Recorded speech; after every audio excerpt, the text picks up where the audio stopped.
Okay, Becky. All right, well, I'm just going to quickly go ahead and share my screen and get that all set up. And then I will start talking.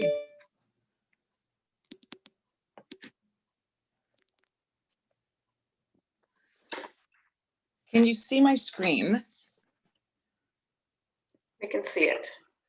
All right, let me just get it to present now. It did it earlier, sort of. There we go. There. All right, well, hi, everybody. I'm Becky.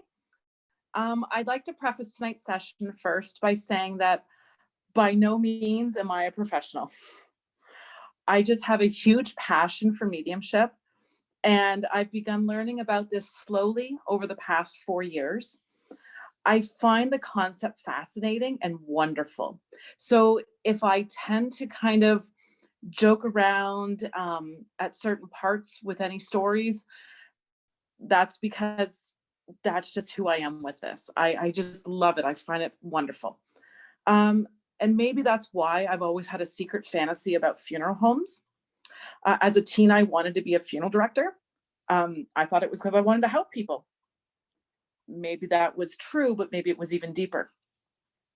But most recently, I've sat in medium circles to practice being vulnerable and open to receiving information and how to give off that information without trying to interpret its meaning.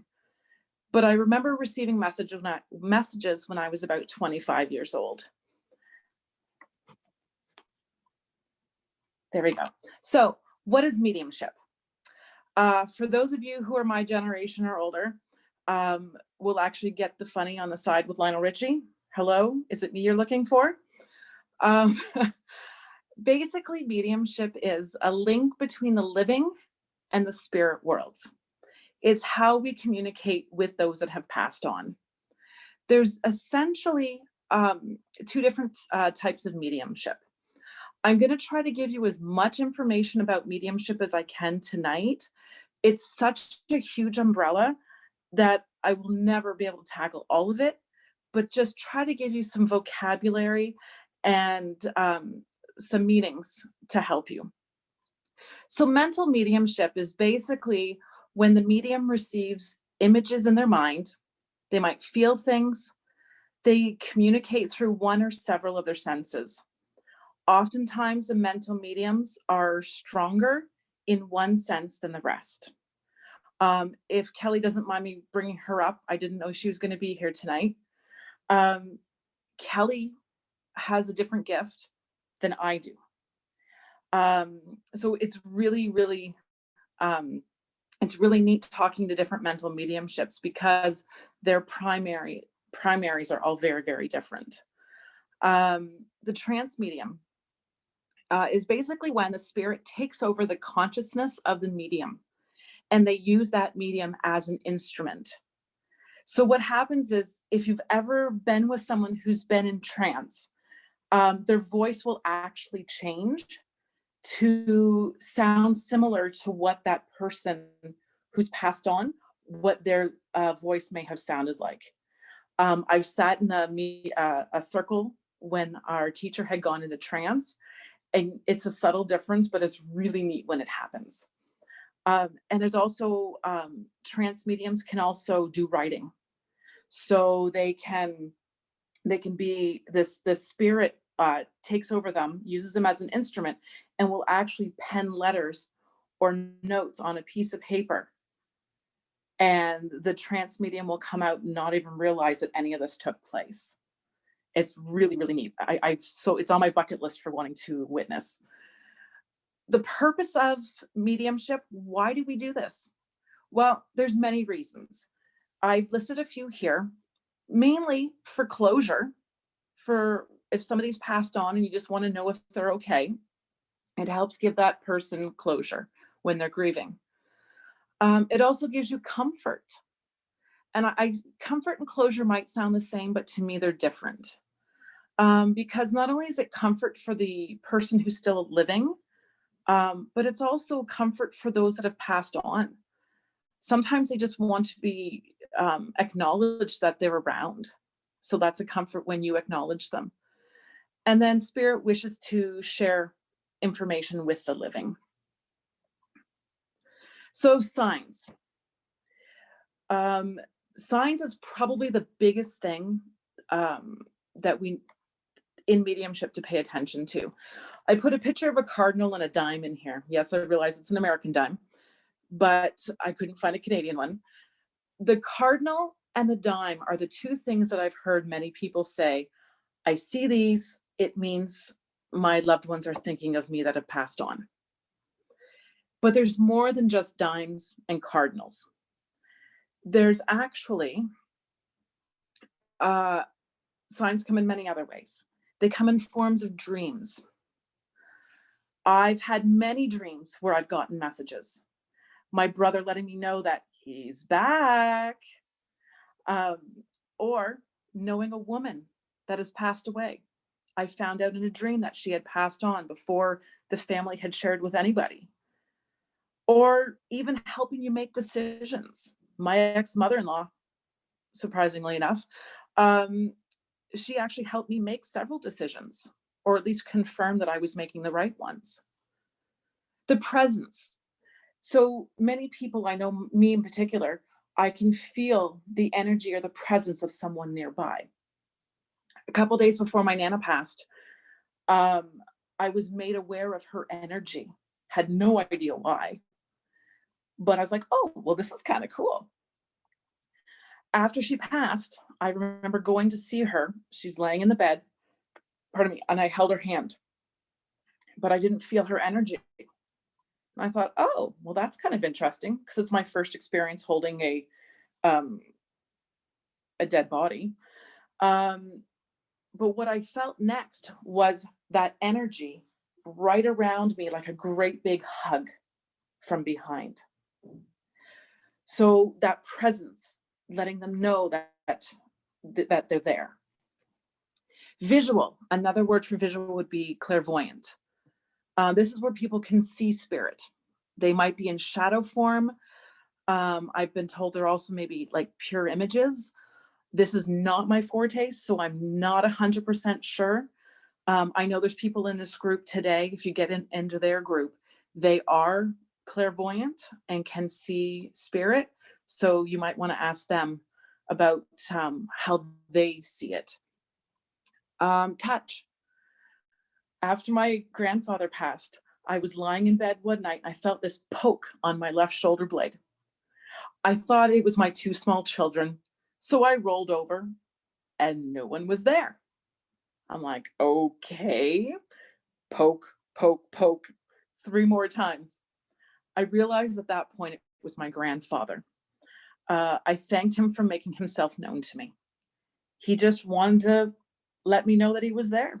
That was all he wanted to know. I rolled over, went back to bed. Another a sign that we get is from hearing. Sometimes we hear words, we hear voices, we get thoughts. I put that under hearing because sometimes a thought for me registers as hearing. For me, this is the hardest thing to decipher, whether it's my own thoughts or whether it's spirit's thoughts. But it's really neat when it does happen. And I know others probably have really exciting stories about these. Smells. I never thought I could ever smell spirit until it happened to me only once. A couple years ago, I was in my living room and I catched a whiff of a fragrance I recognized. Sometimes it could be perfume. In my case, it was my ex-mother-in-law's favorite brand of cigarettes and combined with a vanilla candle, which was always a scent in her bathroom. Because if it was cold out at night, she'd go have a cigarette in her bathroom and turn the fan on. She was an interesting one. Because of the smell, I was very sensitive to it. She got a little ballsy over the 2 years that she made herself known to me. I smelled her 4 times. First time was in my living room. Next time was my hallway. Next time was my bedroom. And then she decided to go in my bathroom. 2 o'clock in the morning, I wake up, I go into my bathroom, to do what we all do. breathed in and went, oh, I recognize the smell. Well, hello, Mima. That was, they called her, instead of grandma, they called her Mima. I said, well, hello, Mima. Nice to see you. And as I sat down to pee, I could see her. And when I say see in air quotes, it wasn't that I could physically see her. I had this mental image of her sitting in my window, laughing at me because of the whole joke between her and I, that I pee with the door open, she's conservative and pees with it shut. And here she is, even in her afterlife, sitting watching me go to the bathroom. So, so that's my experience with smell. They also have material things is another sign. Whether it is that cardinal, whether it is that dime, whether it's your lights flickering in your house, or in the case of my father, after my brother passed, my dad had his truck running, turned it off, went to go start it back up again, and it wouldn't start. Tried it again, it wouldn't start. My cousin went and started it. He got it to work. So we stack it up to my brother was playing a little trick on my dad, because that's the kind of relationship they had. Or my girlfriend who lost a child 14 years ago, it was a stillbirth, sitting in her living room with her family watching TV, remote control sitting on the coffee table, and the television station changes. And it kept changing and changing. And we believe it was Taryn, her little girl. What I find funny about all of this stuff is if you're never ever sure if you're getting a sign, repetition, persistence. If something happens more than once, there's a good chance it's going to be a sign. In the situation with my ex-mother-in-law in the bathroom, she actually had a message to tell me. So she came closer after I crawled into bed. She crawled to the side of my bed. And then she laid right on top of me, about a foot off my face. And I said, okay, I get the point. You have something you want to tell me. I'm tired, so tell it to me while I sleep. I'll get it in the morning. And sure enough, I had the answer to my question in the morning. But I'm new to this. How do I know? What if I'm wrong? First rule, don't ever compare yourself to someone else who's a medium. I'm guilty of this all the time. And I can't see you guys, but I know those who know me are laughing right now. Never compare yourself to someone else. You need to be confident. Leave logic out of this. It has no place in mediumship. Logic doesn't work because it's of not your conscious mind. It's out here. Trust your intuition. If you get that gut feeling and you think that's what it is, be confident. Chances are that's exactly what it is. Learning to discern between what you think, that's the logic, and what you feel. Go based on what you feel and what messages are coming in, not on what you think could be happening. And then be vulnerable. The only way to be open to let this in is to be vulnerable. It can be scary, but can be a lot of fun when it happens. My approach, I think I've talked about it a little bit, is mostly I get my messages when I'm relaxed and open, whether it's meditation, whether it's in my sleeping, dreaming states, or when I've been woken up from a dream. Mine can be as simple as images, colors, words, a spot, feelings that spark a word or a thought, senses or feeling of energies. It doesn't matter whether you get a paragraph coming in from spirit or whether you get just the color blue. Pay attention whether it makes sense or not, because every medium has different gifts. Not every medium sees the same way. Now, some mediums don't just talk to spirit the way I've been describing it. They use other things. Some use names. They put names out there. They'll use psychometry. They'll find an object. I could take this necklace and I could hang on to it and I could get some energies off of it, and spirit would then come talk to me. I can get it through meditation. I can even use it with angel and tarot cards, in case people are on here that don't know what those are. Some have even done it through tea leaves, and some have even through pendulums. Now, this has been a lot of information in just a short amount of time.